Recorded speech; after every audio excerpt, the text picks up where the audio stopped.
ವೀಕ್ಷಕರೇ, one Kannada news Haveri. ನಾನು ಬೀರೇಶ್ ಪೂಜಾ.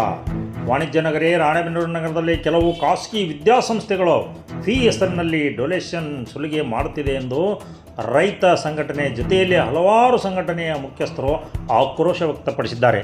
ಅದರ ಪ್ರಯುಕ್ತ ಇಂದು ನಗರದ ತಾಲೂಕು ಪಂಚಾಯಿತಿಯ ಕಚೇರಿಯಲ್ಲಿ ತಾಲೂಕಿನ ಶಿಕ್ಷಣಾಧಿಕಾರಿಗಳ ನೇತೃತ್ವದಲ್ಲಿ ಎಲ್ಲ ಖಾಸಗಿ ವಿದ್ಯಾಸಂಸ್ಥೆಗಳ ಮುಖ್ಯಸ್ಥರನ್ನು ಕರೆತರಲಾಗಿತ್ತು. ಈ ಕುರಿತು ಚರ್ಚೆಗಳ ಆರಂಭ ಹಂತದಲ್ಲೇ ಮಾತಿನ ಚಕಮಕಿ ನಡೆದು ವಿದ್ಯಾಸಂಸ್ಥೆಯ ಮುಖ್ಯಸ್ಥರು ಹೊರನಡೆಯುವ ಪ್ರಯತ್ನದಲ್ಲಿ ಹೋರಾಟಗಾರರು ಬಾಗಿಲು ಬಂದ್ ಮಾಡಿ ಧಿಕ್ಕಾರ ಕೂಗಿದಂಥ ಪ್ರಸಂಗವು ನಡೆದೇ ಹೋಯಿತು. ನಂತರ ಪೊಲೀಸ್ ಅಧಿಕಾರಿಗಳ ಮಧ್ಯಸ್ಥಿಕೆಯಲ್ಲಿ ಪರಿಸ್ಥಿತಿ ತಿಳಿಗೊಂಡರೂ ಖಾಸಗಿ ವಿದ್ಯಾಸಂಸ್ಥೆಯ ಮಾಲೀಕರು ಹೊರ ನಡೆದೇ ಬಿಟ್ಟರು. ಇದಕ್ಕೆ ಆಕ್ರೋಶಗೊಂಡ ಹೋರಾಟಗಾರರು, ರೈತ ಮುಖಂಡರು ಮತ್ತು ಹಲವು ಕನ್ನಡಪರ ಸಂಘಟನೆ ಹೋರಾಟಗಾರರು ತೀವ್ರ ಆಕ್ರೋಶ ವ್ಯಕ್ತಪಡಿಸಿ ಖಾಸಗಿ ವಿದ್ಯಾಸಂಸ್ಥೆಯ ಮಾಲೀಕರಿಗೆ ಜಿಲ್ಲಾಧಿಕಾರಿಗಳ ಮೂಲಕ ನೋಟಿಸ್ ಜಾರಿ ಮಾಡಿ ಸೂಕ್ತ ಕ್ರಮ ಕೈಗೊಳ್ಳುವಂತೆ ಶಿಕ್ಷಣಾಧಿಕಾರಿಗಳಿಗೆ ಮನವಿ ಮಾಡಿದರು. ನಂತರ ಮಾಧ್ಯಮಗಳೊಂದಿಗೆ ಮಾತನಾಡಿದ ವಿದ್ಯಾಸಂಸ್ಥೆಯ ಮುಖ್ಯಸ್ಥರು ಮತ್ತು ಹೋರಾಟಗಾರರು ಹೇಳಿದ್ದೇನೆ. ವೀಕ್ಷಕರೇ, ಒಮ್ಮೆ ನೋಡಿಬಿಡಿ. ಇಂದು ರಾಣೆಬೆನ್ನೂರಿನಲ್ಲಿ ಕರ್ನಾಟಕ ವಿದ್ಯಾರ್ಥಿ ವಿಕಾಸ ಪರಿಷತ್ತು ಮತ್ತು ಕನ್ನಡಪರ ರೈತಪರ ಸಂಘಟನೆಗಳ ಒಂದು ನೇತೃತ್ವದಲ್ಲಿ ಏನು ರಾಣೆಬೆನ್ನೂರಿನಲ್ಲಿ ನಡೀತಕ್ಕಂಥ ಡೊನೇಷನ್ ಹಾವಳಿಯನ್ನು ತಡೆಗಟ್ಟಬೇಕು ಅಂತಕ್ಕಂಥ ನಿಟ್ಟಿನಲ್ಲಿ ಅನೇಕ ವರ್ಷಗಳಿಂದ ಹೋರಾಟ ಮಾಡಿದ್ವಿ.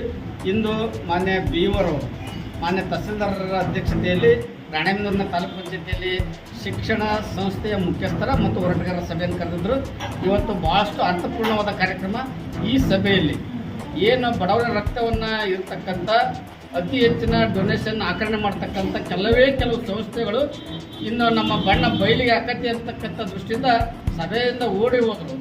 ಆದರೆ ಇವತ್ತು ನ್ಯಾಯಯುತವಾಗಿ ಕಡಿಮೆ ಫೀಸ್ನಲ್ಲಿ ಬಡವರಿಗೆ ಅನುಕೂಲವಾಗುವ ಸೇವಾ ಮನೋಭಾವನೆಯಿಂದ ಸಂಸ್ಥೆ ನಡೆಸ್ತಕ್ಕಂಥ ಕೆಲವು ಖಾಸಗಿ ಶಿಕ್ಷಣ ಸಂಸ್ಥೆಗಳು ಸಭೆಯಲ್ಲಿ ಹಾಜರಿದ್ದು ತಮ್ಮ ಅನಿಸಿಕೆಗಳನ್ನು ವ್ಯಕ್ತಪಡಿಸಿದ್ದು ತುಂಬ ಸಂತೋಷ.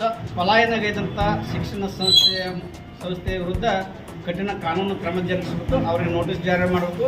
ಮಾನ್ಯ ಜಿಲ್ಲಾಧಿಕಾರಿಗಳು ಮತ್ತು CO ಏನು ಡೇರಾ ಕಮಿಟಿ ಇತ್ತಲ್ಲ, ಆದಷ್ಟು ಬೇಗನೆ ಡೇರಾ ಕಮಿಟಿ ಒಂದು ತುರ್ತು ಈ ಬಗ್ಗೆ ಸಭೆಯನ್ನು ನಡೆಸಿ ತಪ್ಪಿತಸ್ಥ ಶಿಕ್ಷಣ ಇಲಾಖೆಯ ಮೇಲೆ ಕಠಿಣ ಕಾನೂನು ಕ್ರಮ ಜರುಗಿಸಬೇಕಲ್ಲದೆ ಅವರ ಮಾನ್ಯತೆಯನ್ನು ರದ್ದುಪಡಿಸಬೇಕು.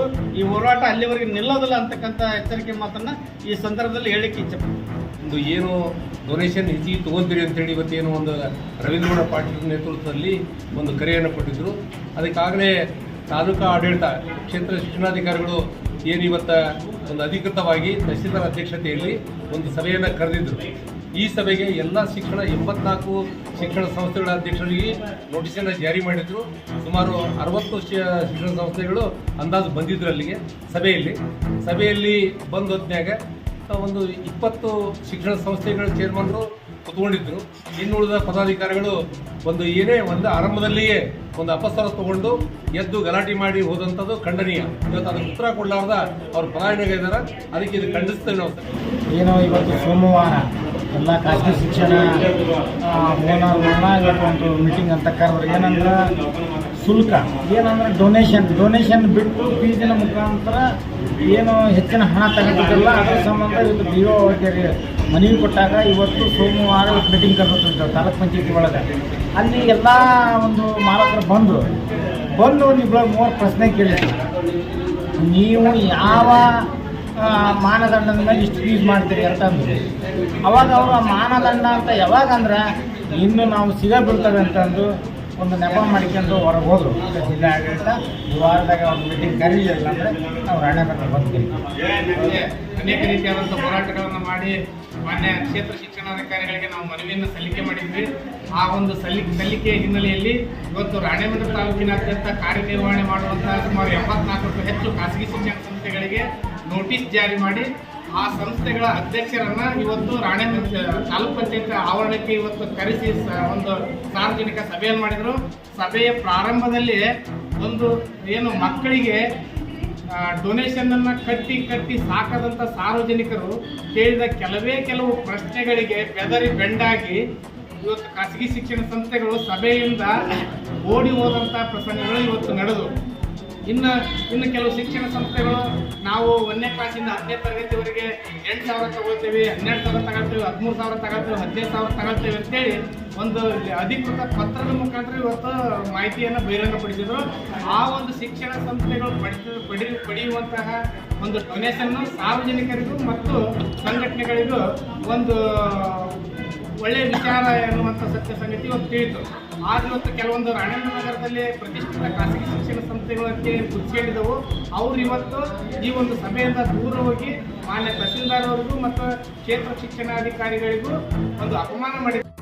ಹಾಗಾಗಿ ಜಿಲ್ಲಾಡಳಿತ ಇಂಥ ಖಾಸಗಿ ಶಿಕ್ಷಣ ಸಂಸ್ಥೆಗಳನ್ನು ಗುರುತಿಸಿ ಇಂಥ ಶಿಕ್ಷಣ ಸಂಸ್ಥೆಗಳ ಮಾನ್ಯತೆಯನ್ನು ರದ್ದುಗೊಳಿಸ್ತಾ ಹೋದ್ರೆ ಮುಂದಿನ ದಿನಮಾನಗಳಲ್ಲಿ ರಾಣೇಬೆನ್ನೂರು ತಾಲೂಕಿನ 50ಕ್ಕೂ ಹೆಚ್ಚು ಸಂಘಟನೆಗಳಿಂದ ರಾಣೇಬೆನ್ನೂರು ಬಂದ್ ಮಾಡುವುದರ ಮುಖಾಂತರ ಉಗ್ರವಾದಂಥ ಹೋರಾಟವನ್ನು ಅದರ ಎಚ್ಚರಿಕೆಯನ್ನು ಮಾಧ್ಯಮದ ಮುಖಾಂತರ ಸಂಸ್ಥೆಗಳಿಗೆ ಎಚ್ಚರಿಕೆಯನ್ನು ನೀಡುತ್ತದೆ. ಎಲ್ಲ ಸುಮಾರು 87 ಸಂಸ್ಥೆಗಳ ಮುಖ್ಯಸ್ಥರನ್ನು ರಾಣೇಬೆನ್ನೂರು ತಾಲೂಕಿನ ಸಾಮಾಜಿಕ ಕಳಕಳಿಯನ್ನು ಹೊಂದಿರತಕ್ಕಂತಹ ವಿವಿಧ ಸಂಘಟನೆಗಳು, ಕನ್ನಡ ಸಂಘಟನೆಗಳಿರಬಹುದು, ರೈತ ಸಂಘಟನೆಗಳಿರಬಹುದು, AICTU ಇರಬಹುದು, ಎಲ್ಲ ಸಂಘಟನೆಗಳ ಮುಖ್ಯಸ್ಥರು ಸಹಿತ ಬಂದಿದ್ದೀರಿ. ರಾಣೇಬೆನ್ನೂರು ನಗರದಲ್ಲಿ ಖಾಸಗಿ ಅನುದಾನ ರಹಿತ ಶಾಲೆಗಳಲ್ಲಿ ನಡೀತಾ ಇರತಕ್ಕಂತಹ ಡೊನೇಷನ್ ಹಾವಳಿಯ ಕುರಿತಾದಂತಹ ಒಂದು ಸಭೆ ಆಗಬೇಕು ಅಂತಕ್ಕಂಥ ಒಟ್ಟಾರೆ ನಮ್ಮ ರಾಣೇಬೆನ್ನೂರು ತಾಲೂಕಿನಲ್ಲಿ ಅನುದಾನ ರಹಿತ ರಾಜ್ಯ ಪಠ್ಯಕ್ರಮದ 60+24 84 ಶಿಕ್ಷಣ ಸಂಸ್ಥೆಗಳಿದ್ದಾವೆ.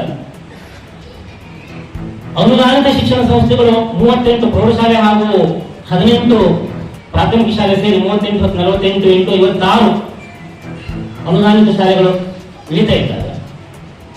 ಸರ್ಕಾರಿ ಶಾಲೆಗಳು 206 ಸರ್ಕಾರಿ ಶಾಲೆಗಳು ಪ್ರಾಥಮಿಕ ಹಾಗೂ ಪ್ರೌಢ ವಿಭಾಗದಲ್ಲಿ ನಡೀತಾ ಇದ್ದಾರೆ. ಒಟ್ಟಾರೆ 354 ನಡೀತಾ ಇದೆ. ಇನ್ನು CBSE ಪಠ್ಯಕ್ರಮದ 11 ಶಾಲೆಗಳಿದ್ದಾವೆ. ಇಲ್ಲಿ ICSE ಪಠ್ಯಕ್ರಮವನ್ನು ಬೋಧಿಸತಕ್ಕಂತಹ 1 ಶಾಲೆ. ಇದು ನಮ್ಮ ಸ್ಥೂಲವಾಗಿರತಕ್ಕಂತಹ ಶೈಕ್ಷಣಿಕ ವ್ಯವಸ್ಥೆಯ ಒಂದು ಪರಿಚಯ ನಮ್ಮ ರಾಣೇಬೆನ್ನೂರು ತಾಲೂಕಿಗೆ ಸಂಬಂಧಪಟ್ಟ ಹಾಗೆ. ಏನಾದರೂ ಅವರು ಡೊನೇಷನ್ ಅನ್ನ ಕಲೆಕ್ಟ್ ಮಾಡುವಂಥದ್ದು ಏನಾದರೂ ತಮಗೆ ಗೊತ್ತಿದ್ರೆ, ಅವರು ಡೊನೇಷನ್ ಅನ್ನ ಕಲೆಕ್ಟ್ ಮಾಡುವ ಬಗ್ಗೆ ಏನಾದರೂ ರಿಸಿಪ್ಟ್ ಕೊಟ್ಟಿದ್ದಾರೆ ದಯವಿಟ್ಟು ತಾವು ಈ ಸಂದರ್ಭದಲ್ಲಿ ಹೇಳಬೇಕು. ಇಲ್ಲ ಅಂತಂದ್ರೆ ಇಂತಹ ಒಂದು ಸಭೆ ಅರ್ಥವನ್ನು ಕಳ್ಕೊಳ್ಬೋದು. ಈಗ ನಮ್ಮ ಮುಖ್ಯ ಉದ್ದೇಶವು, ನಮ್ಮ ಈ ಸಭೆಯ ಮುಖ್ಯ ಅಜೆಂಡಾವು ಸಹಿತವಾಗಿ ಡೊನೇಷನ್ ಹಾವಳಿ ಅಂತ ಹೇಳ್ತಕ್ಕಂಥದ್ದು ಹೈಲೈಟ್ ಆಗ್ತಾ ಇದೆ. ಅದು ಖಂಡಿತ ಯಾವುದು ಆಗಬಾರದಿತ್ತೋ ಅದು ಆಗ್ತಾ ಇದೆ. ಶಿಕ್ಷಣ ಇಲಾಖೆ ಕಣ್ಮುಚ್ಚಿಕೊಂಡು ಕೂತ್ಕೊಂಡಿದ್ಯಾ, ಯಾಕೆ ಇದರ ಮೇಲೆ ಪ್ರತಿಬಂಧ ಹೇರಲ್ಲ ಅನ್ನುವಂಥದ್ದು ಬರ್ತದೆ. ದಯವಿಟ್ಟು ನಾವ್ಯಾವುದಾದ್ರು ಡೊನೇಷನ್ ಅನ್ನ ಕಲೆಕ್ಟ್ ಇವತ್ತಿಗೂ ಮಾಡ್ತಾ ಇದ್ದೇವೆ. ಈಗ 5 ವರ್ಷ ಆಯ್ತು ಡೊನೇಷನ್ ಬಂದಾಗ. ದಯವಿಟ್ಟು ಅದನ್ನ ಸಭೆ ಗಮನಕ್ಕೆ ತರಬೇಕು. ನಾವು ಮುಂದೆ ನಾವು ಚರ್ಚೆ ಮಾಡ್ತಾ ಇದ್ದೀವಿ ಬಗ್ಗೆ. ನಾನು ಯಾವ ಸಂಸ್ಥೆಯವರು ಡೊನೇಷನ್ ಅನ್ನ ಇವತ್ತಿಗೂ ಸಹಿತವಾಗಿ ಕಲೆಕ್ಟ್ ಮಾಡ್ತಾ ಇದ್ದಾರೋ ಅವ್ರ ಮೇಲೆ ಆಕ್ಷನ್ಗೆ ನಾನು ನಮ್ಮ ಮೇಲಾಧಿಕಾರಿಗಳಿಗೆ ಬರೀತೇನೆ. ನಗರಸಭೆ ವ್ಯಾಪ್ತಿಯ ಒಳಗೆ ಏನು ಶಾಲೆಗಳನ್ನ ನಡೆಸ್ತಾ ಇದ್ದೀರಿ, ಕಡ್ಡಾಯವಾಗಿ ನಗರಸಭೆಗೆ ತೆರಿಗೆಯನ್ನ ಪಾವತಿಸಬೇಕು. ಯಾವ ಶಾಲೆಗಳು ಕಟ್ಟಡ ಪರವಾನಗಿಯನ್ನ ತೆಗೆದುಕೊಂಡು ಮುಕ್ತಾಯ ಪ್ರಮಾಣ ಪತ್ರವನ್ನ ತೆಗೆದುಕೊಂಡಿರ್ತಾರೆ, ಸರ್ಕಾರದ ಆದೇಶದಂತೆ ಅವರಿಗೆ ನಾನು 100 ರೂಪಾಯಿ ತೆರಿಗೆ ಕಟ್ತೇನೆ, ಅವ್ರಿಗೆ 25% ಸೇವಾ ಶುಲ್ಕ ತೆಗೆದುಕೊಳ್ಬೇಕಂತಿದೆ. ಯಾವ ಶಾಲೆ ಕಟ್ಟಡ ಪರವಾನಗಿ ಇದ್ದು CC ಇಲ್ಲ ಅಂದ್ರೆ ಡಬಲ್ ಟ್ಯಾಕ್ಸ್. ಇವ್ರು 100 ರೂಪಾಯಿ ಕಟ್ತಾರೆ ಅಂದ್ರೆ 200% ಟ್ಯಾಕ್ಸ್ ಕಡ್ಡಾಯವಾಗಿ ಭರಣ ಮಾಡಲೇಬೇಕು. ಇನ್ನು ಶಾಲೆಗಳು ಭರಣ ಮಾಡಲಿಕ್ಕೆ ಮುಂದೆ ಬಂದಿದ್ದಾರೆ, ಸಂತೋಷದ ವಿಷಯ. ಆದ್ರೆ ಕೆಲವು ಶಾಲೆಗಳು ಸುಮ್ಮನೆ ಶಿಕ್ಷಣ ಸಂಸ್ಥೆಗೆ ಫ್ರೀ ಇದೆ ಅನ್ಕೊಳ್ತಾ ಇದ್ದಾರೆ. ನಾವು ತೆರಿಗೆ ಕಟ್ಟೋದಿಲ್ಲ ಅಂತ ಹೇಳ್ತಾರೆ. ನಾವು ಮಾನ್ಯ BO ಅಧಿಕಾರಿಗೆ ನೇರವಾಗಿ ಲೆಟರ್ ಬರ್ದೀನಿ, ಶಾಲೆಯನ್ನ ನವೀಕರಣ ಮಾಡಬೇಡ್ರಿ, ತೆರಿಗೆಯನ್ನು ಕಟ್ಟದ ಹೊರತು ಅಂತ ಹೇಳಿ BO ಸರ್ಗೂ ಸಹಿತ ಬರೆದಿದ್ದೀನಿ, ಉಪನಿರ್ದೇಶಕರಿಗೂ ಬರೆದಿದ್ದೀನಿ. ಕಾನೂನು ಎಲ್ಲರಿಗೂ ಒಂದೇ ರೀತಿ ಇರತಕ್ಕಂಥದ್ದು. ಕಾನೂನು ಚೌಕಟ್ಟಿನೊಳಗೆ ಎಲ್ಲರಿಗೂ ಕಾನೂನನ್ನ ನಾವು ಗೌರವಿಸಬೇಕು.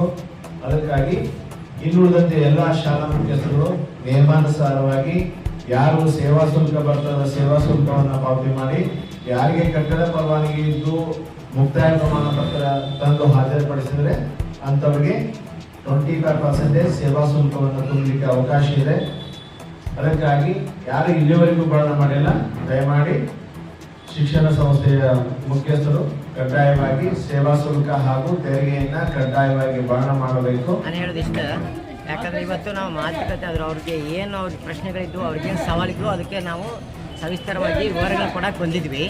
ಅವ್ರದ್ದು ಮೇನ್ ಕಂಪ್ಲೇಂಟ್ ಅಂದ್ರೆ ಡೊನೇಷನ್ ಕ್ಯಾಪಿಟೇಷನ್ ತೊಗೊಳ್ತೇವೆ ಅಂತ. ನಾವು ಮತ್ತು ಬಿ ಅವ್ರು ಕೇಳಿದ್ದು ಯಾರಾದರೂ ಡೊನೇಷನ್ ಕ್ಯಾಪಿಟೇಷನ್ ಯಾವುದೇ ಶಾಲೆಯಲ್ಲಿ ತೊಗೊಳ್ಳೋ ಉದಾಹರಣೆಗಳಿದ್ರೆ ಅದನ್ನು ಇದನ್ನು ಪಡಿಸ್ರಿ ಅಂತ ಕೊಡ್ರಿ ಅಂತ. ಆದರೆ ಅವರು ಡೊನೇಷನ್ ಕ್ಯಾಪಿಟೇಷನ್ ಬಗ್ಗೆ ಮಾತಾಡದೆ ಬೇರೆ ವಿಷಯಾಂತರ ಮಾಡಿದ ಕಾರಣ ನಮ್ಗೆ ಇದಕ್ಕಿಂತ ಹೆಚ್ಚು ಇದರಲ್ಲಿ ಮಾತುಕತೆ ಬೆಳೆಸೋರು ಅರ್ಥ ಇಲ್ಲ. ಯಾಕಂದ್ರೆ ಅಲ್ಲಿ ವಾತಾವರಣ ಅಷ್ಟೊಂದು ನಮಗೆ ಸಮಂಜಸ ಕಾಣಲಿಲ್ಲ. ಯಾಕಂದ್ರೆ ಅಲ್ಲಿ ಬಡದಾಟ ಶುರುವಾಗೋ ಚಾನ್ಸ್ ಇರೋದಕ್ಕೆ ಅಲ್ಲಿ ಒಂದು ಒಳ್ಳೆಯ ವಾತಾವರಣ ನಿರ್ಮಾಣ ಆಗಲೇ ಇರೋದಕ್ಕಿಂತ ಇದು ಸರಿಯಾದ ರೀತಿಯಲ್ಲಿ ಮುಗಿಯದೇ ಇರೋದರಿಂದ ನಮ್ಮ ಈ ಕ್ಯಾಪಿಟೇಷನ್ ಡೊನೇಷನ್ ಶುಲ್ಕ ಯಾವ ಶಾಲೆಯಲ್ಲೂ ಇಲ್ಲ ಅನ್ನೋದನ್ನು ನಾವು ಅವರಿಗೆ ತಿಳಿಸಲು ಅವಕಾಶ ಕೊಡದ ಕಾರಣ ನಮಗೆ ಬೇರೆ ದಾರಿ ಕಾಣದೆ ನಾವು ಹೊರಗೆ ಬರಬೇಕು. ದರವನ್ನು ಎಲ್ಲರೂ ಡಿಸ್ಪ್ಲೇ ಮಾಡಬೇಕು ಸಂಸ್ಥೆಗಳು ಅಂತಂದ್ರು. ಆ ಥರ ಯಾವ ವಿದ್ಯಾಸಂಸ್ಥೆಯಲ್ಲಿ ಇಲ್ಲ ಅನ್ಸುತ್ತೆ. ಮುಚ್ಚಿಟ್ಕೊಂಡ್ರೆ ಯಾವುದೇ ಪಾಲಕರು ಬಂದು ಫೀಸ್ ತುಂಬ ಹೋಗ್ತಾರ. ಫೀಸ್ ಎಷ್ಟು ಅಂತ ಹೇಳದೇ ಇದ್ದರೆ ಪಾಲಕರು ಬಂದು ಫೀಸ್ ತುಂಬ ಹೋಗ್ತಾರ. ಒಂದು.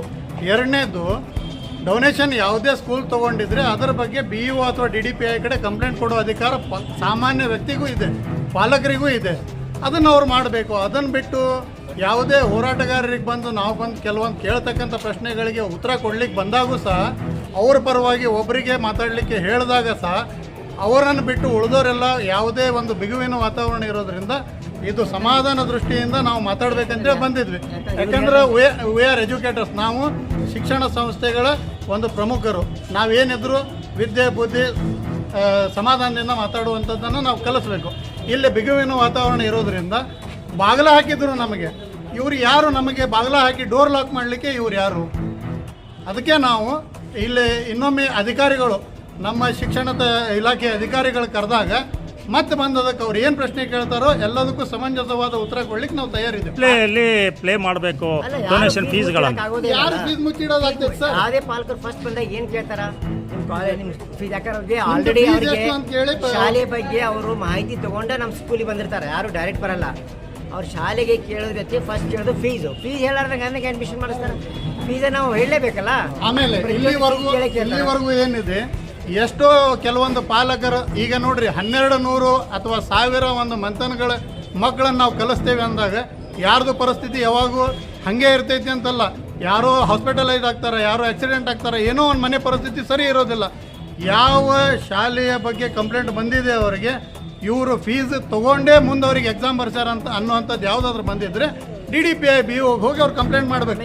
30ರಿಂದ 40 ಮಕ್ಕಳು ಈ ಸರಿ ಎಕ್ಸಾಮ್ ಬರೋದು ಪಾಸ್ ಆದವ್ರು ಇವತ್ತಿಗೂ ಅವರು ಫೀಸ್ ಜಮಾ ಆಗಿಲ್ಲ. ಮೇನ್ ಪ್ರಾಬ್ಲಮ್ ಇರೋದು ಅವ್ರದ್ದು ಡೊನೇಷನ್ ಕ್ಯಾಪಿಟೇಷನ್. ಯಾವ ಶಾಲೆಯಲ್ಲಿ ಡೊನೇಷನ್ ಕ್ಯಾಪಿಟೇಷನ್ ಅವ್ರು ಕೇಳಿದರೆ ಅವ್ರು ಹೇಳಾಕ್ತಾರೆ. ಇನ್ನು ಅದರೊಳಗೆ ನಾವು ಹೆಚ್ಚು ಮತ್ತು ಡಿಸ್ಕಷನ್ ಮುಂದುವರ್ಸೋಕೆ ಅರ್ಥ ಇಲ್ಲ.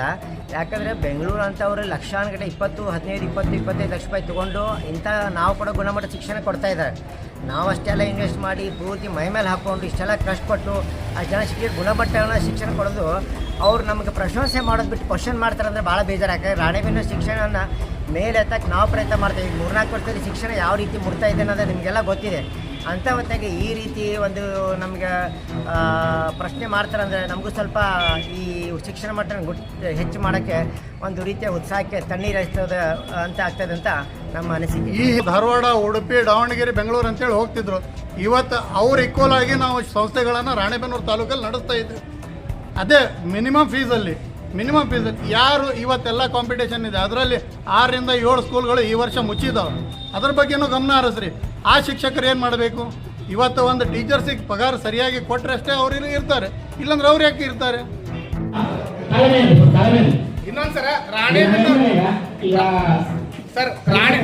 ಸರ್ ಇನ್ನೊಂದ್ಸರ ಸಂಕ್ಷಿಪ್ತವಾಗಿ ಸರ ರಾಣೆಬೆನ್ನೂರು ತಾಲೂಕಿನೊಳಗೆ ನಮ್ಮ ಶಾಲೆಗಳಲ್ಲಿ ಪ್ರವೇಶ ಪ್ರಾರಂಭ ಆಗಿದೆ ಅಂತ ಎಲ್ಲರೂ ದೊಡ್ಡ ಬೋರ್ಡ್ ಅಂತೇಳಿ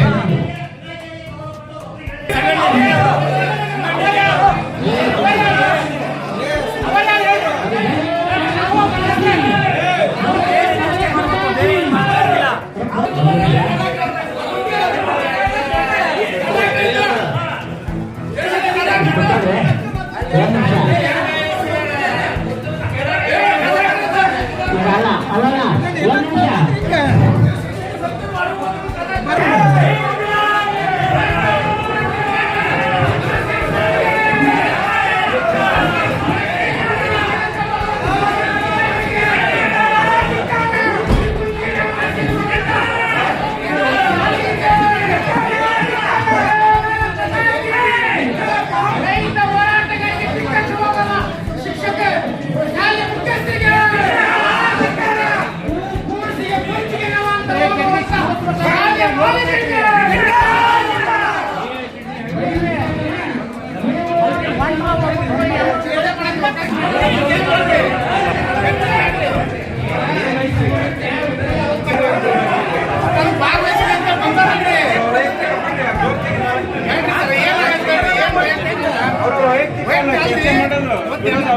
ಎಲ್ಲಾ ಖಾಸಗಿ ಶಿಕ್ಷಣ ಆದೇಶ ಮಾಡಿದ್ರೆ ನೀವ್ಯಾರು ಆದೇಶ ಮಾಡ್ತಲ್ರಿ ನಮ್ಮ ಮಕ್ಕಳು ಕೇಳ್ತಾ ಇದೀವಿ.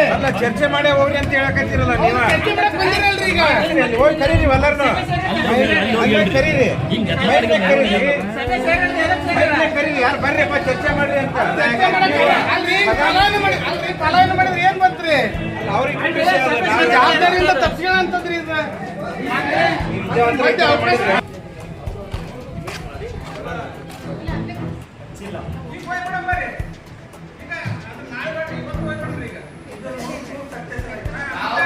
ಹಾಗಾದರೆ ವಿದ್ಯಾಸಂಸ್ಥೆಗಳು ಈಗ ಪಡಿತಿರತಕ್ಕಂಥ ಶುಲ್ಕವನ್ನು ಅಥವಾ ಫೀಸ್ಗಳನ್ನು ಕಡಿಮೆ ದರದಲ್ಲಿ ಡಿಸ್ಪ್ಲೇಯಲ್ಲಿ ಮಾಡಲು ಮುಂದಾಗ್ತದೆ ಅಂತದನ್ನು ನಾವು ಕಾದು ನೋಡಬೇಕಾಗುತ್ತೆ. ಅದು ಇವತ್ತಿನ ಸುದ್ದಿ ಕೊಟ್ಟಿದ್ದು ಬೀರೇಶ್ ಪೂಜಾ. ಪ್ರತಿ ಕ್ಷಣದ ನಮ್ಮ ಸುದ್ದಿಯನ್ನು ತಾವು ಮೊದಲು ನೋಡಲು ನಮ್ಮ ಚಾನಲನ್ನು ಸಬ್ಸ್ಕ್ರೈಬ್ ಮಾಡಿಕೊಳ್ಳಿ, ಲೈಕ್ ಮಾಡಿ, ಶೇರ್ ಮಾಡಿ ಅಂತ ಹೇಳ್ತಾ ಮುಂದಿನ ಮತ್ತೊಂದು ಭಾರಿ ಸುದ್ದಿಯೊಂದಿಗೆ ಭೇಟಿಯಾಗೋಣ. ಅಲ್ಲಿವರೆಗೂ ನಮಸ್ಕಾರ.